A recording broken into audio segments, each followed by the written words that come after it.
Good day, everybody. Good day, and welcome to In My Kitchen with Martin Kobald. And I've got a great guest today, a good friend of mine.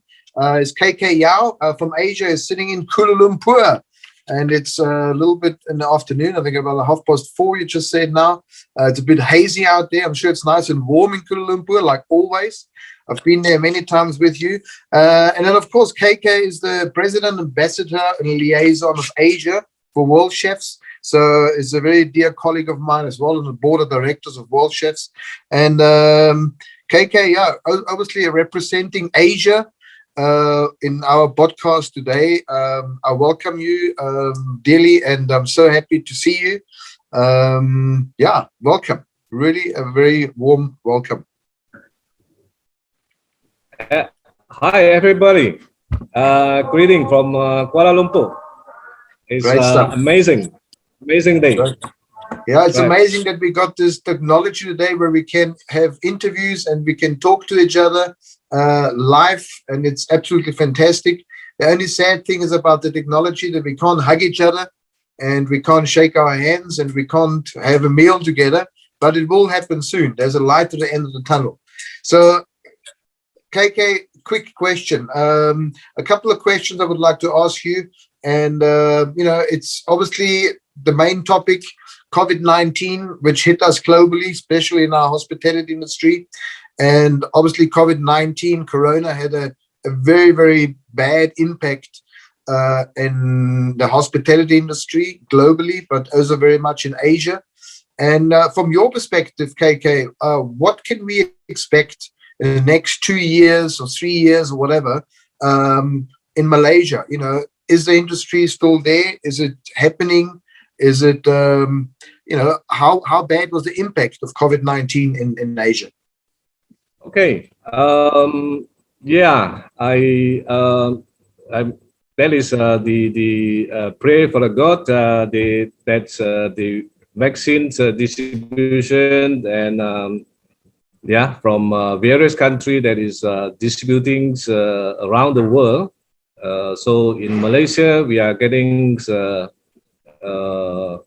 we have enough vaccine for the next 1-2 quarters. So it will definitely help the country to go back to normal life. That in turn will have a big impact for the domestic market, which is F&B, tourism in that matter. That is matter for us in Malaysia as a whole. We will see is like probably the last quarter or the next year, the F&B activities or tourism activities, domestic will be growing. Even right now, with a little bit of relief in terms of the MCO, there is a control movement that's actually helped the industry. Have a bit of breather. So soon, with the vaccine and also some government stimulus in the economy, there will be some form of positive development. Of course, next year will be even better. Hopefully, the major parts of the food and hospitality industry, of course, have to be contribute from the tourism. So without international tourism, we will not be the growth will not be lasting. So we hope very soon all country will be back to normal again, and travel will be quite freely. Then hopefully for 2023 we may all will be in normalcy again. Yeah. So let's hope the best. Okay. So, so your prediction, 2023, we will go back to normal. Obviously, this year, I think it's more or less a write-off of new developments, new things happening. I think this year is going to be a matter of trying to get back into the industry, of trying to make sure that the people, the ones we serve, coming back to support us. I think that's what for this year, and of course 2022 is rebuilding, and 2023, out of your perspective, a form of back to normality, which we knew a year ago what normality is. If it's normal, we don't know. At that time, it was normal for us, but I think we're gonna have a new normality globally. But you mentioned obviously the international travel. You mentioned the tourism, etc. Do you really think that the people are confident enough, let's say early 2022, so January, February next year, that they will be starting to travel again extensively like they did? I mean, I know you and me, we used to travel 10, 15, 20 times a year from Worldchefs point of view, and I haven't traveled. Yeah, I haven't traveled, and the same with you. I know you haven't traveled. We've been at home, but now from the tourism every point other of week. view, exactly. But the tourism. You think they're confident enough to fly into Malaysia from Europe and enjoy the street markets, the night markets, the hospitality of the Malaysian people? Do you think it's going to happen? Yeah, that is the what you call the positive actions or thinking that we should have based on science, probably. That's the vaccine and the experts in around the world, in terms of the virus vaccines, they're given the advice of travel. I mean, definitely that is very important, and of course, with the assurance from those in the authority, which is on the health area, is like WHO or some of the CDC, or our country's own Ministry of Health that give us the assurance. So looking at it is that we are in this industry. We have been went through, especially us in Asia. We have went through SARS. We have went through H1N1 and all sort of difficulties. And you always have the endurance to bounce back, and you have to equip yourself with the skill or the energy to arrive, to deliver, when the time comes. So basically that is how, but government to government, and I suppose the travel industry or travel related industry that they are affecting the world economy. So in that matter, they have to put a lot of effort, like in Malaysia and Singapore, Malaysia and Thailand. I'm talking about the neighbor country, Malaysia and Indonesia. This ASEAN country, we are now working with Singapore on a green lane, bubble travels, and later there will be more trust have to be built based on science again. So this country to country and region to regions, they have to expand. Like from Malaysia or Singapore, keep our finger crossed. If there are no bad effect happen, I think for Singapore they are already like basically all of them, all the Singaporean have been vaccinated. Wow. Yeah, with 2 doses. So in the near term, in the next 1-2 months to go, I suppose there will be a green lane open that they are traveling based on needs and also business. And soon there will be some tourism, hopefully. That I think will encourage the region and then later the world. Sure. Yeah, you have to be optimistic on that, which I think it will end up well as long as we stay. We have to stay in power.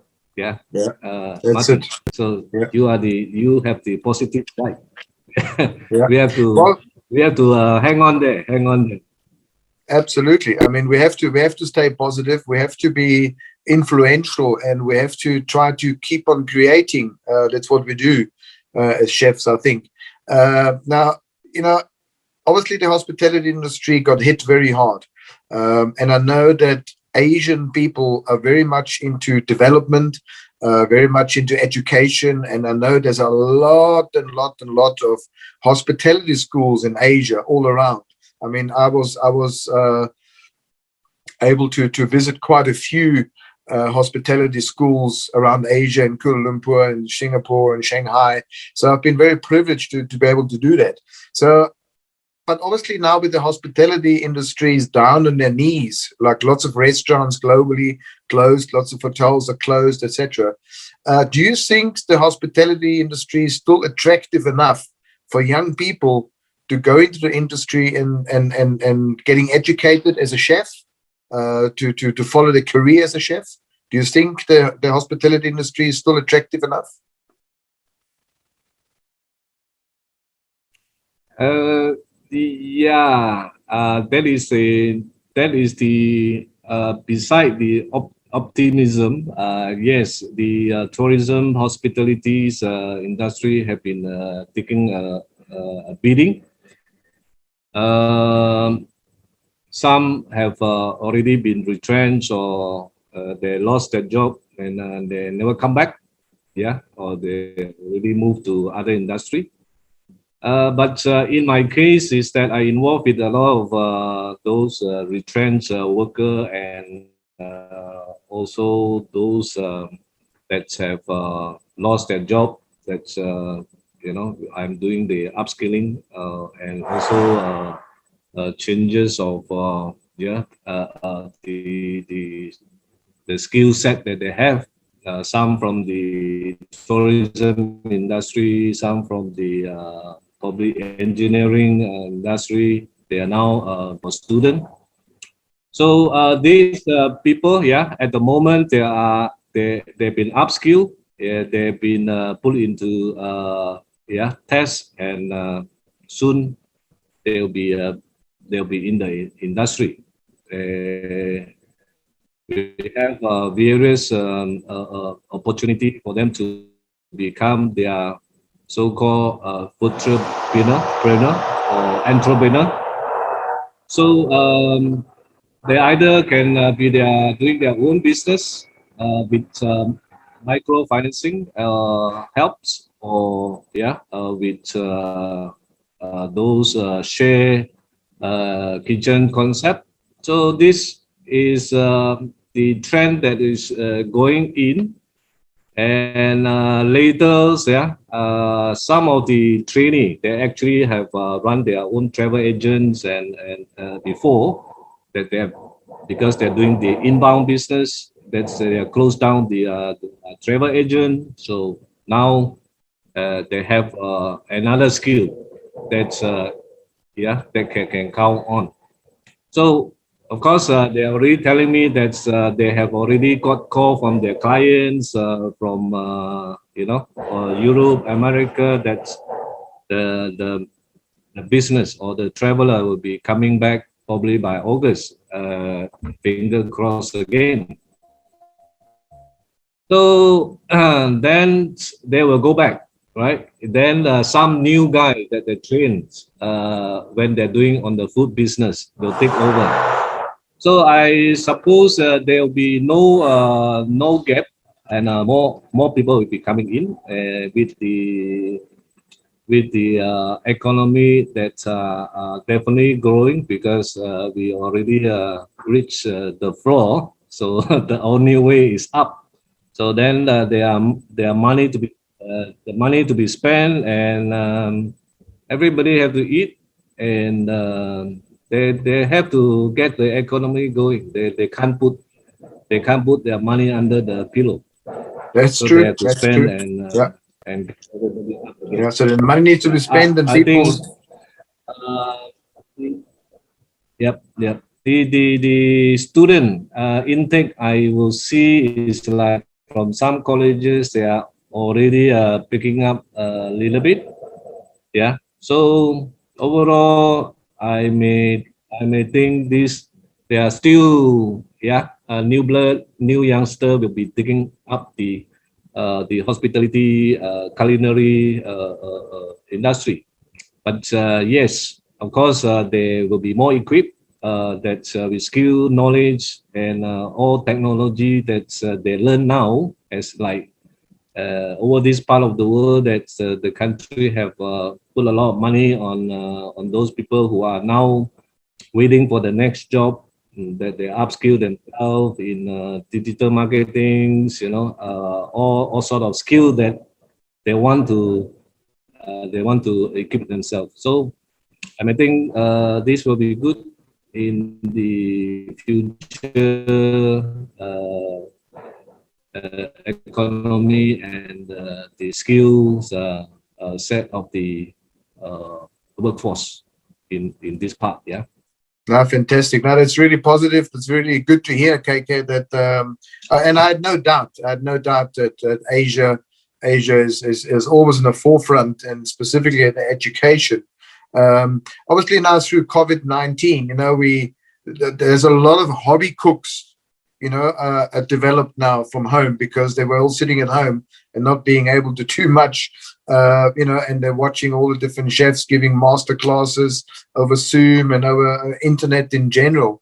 So yes, I find that quite interesting, that globally we created, or COVID-19 has created, a lot of hobby chefs, who got more and more educated about food, which I think it's a positive thing, a very much positive thing for us chefs, because at the same time, as chefs, we also need to educate ourselves even more in the food industry, because we can't allow that our customers know more about food than we do, so I think it's a very positive thing. And it's also very positive and very encouraging to hear that the intake of the culinary schools in Asia is also picking up. And that seems to be a global trend. I've been speaking to a couple of people now, and I think it's great signs out there, and it's great opportunities for our industry. So I'm very proud to have you here today. I'm very happy that we created some positive vibes, but not only from Asia, for Asia, but also from Asia for the rest of the world. So KK, for me, a very big thank you for making time. I know, I'm not sure what time it is, late afternoon now. So it's time for you to go home now and have some green tea, enjoy the time with the family. And I thank you very, very much of making time to talk to us today, and sharing your wisdom and sharing your knowledge and sharing your passion. And as Chef Googler, our president of Worldchefs, always says, the power of the white jacket is obviously dominant, and I'm very happy to be part of that thing, and I'm very happy to call you a friend. So thank you, KK. Thank you very much. Thank you, Martin. Thank you, my friend. You we are the will best. We'll be seeing you hopefully soon, and we can have that dinner or meal together, and that notorious glass of wine, and doing the hugging and the shaking hands. Looking forward to that. So KK, thank you. Love to the family, and thank you. Thank you.